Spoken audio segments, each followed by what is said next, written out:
Australia to toughen citizenship laws to combat terrorism. Australia is to toughen citizenship laws and tackle those inciting hatred under new measures targeting domestic extremists, PM Tony Abbott has said.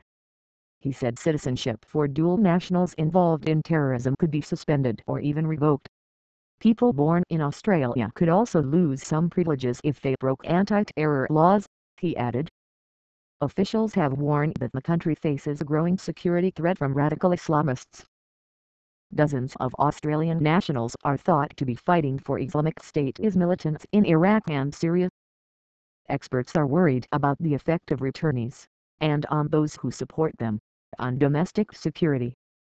It has long been the case that people who fight against Australia forfeit their citizenship, Mr. Abbott said in a speech at the Federal Police headquarters in the capital, Canberra. So Australians who take up arms with terrorist groups, especially while Australian military personnel are engaged in Afghanistan and Iraq, have sided against our country and should be treated accordingly, he said.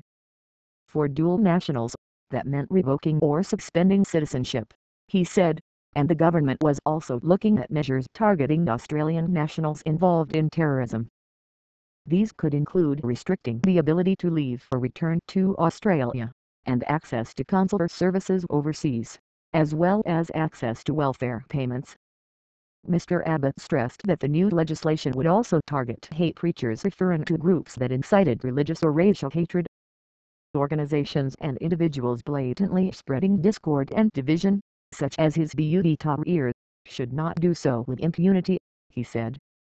In his speech, the Prime Minister said that a new security czar would be appointed soon. Opposition leader Bill Shorten said he would engage constructively with the government over the new measures, but cautioned against rushing through the proposals. Haste and confusion is never the friend of good, sensible security in the future, he was quoted as saying by Australia's ABC public broadcaster. Monster Loose. Mr. Abbott's announcement came a day after a report into December's Sydney cafe siege was released.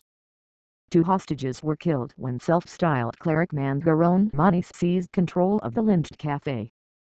No direct links have been found between the gunman, who was killed when police stormed the cafe, and Island. But the Iranian-born refugee, who was well known to police, asked for an IS flag during the course of the siege. The report said Australia's security hotline had received 18 calls about Manis just before the siege, but none suggested an imminent attack. We don't believe that at any particular decision-making point, grievous errors were made, but the totality of decision-making let this monster loose in our community, Mr. Abbott said. He warned that Australia would have to reconsider where the line was between individual freedoms and the safety of the community.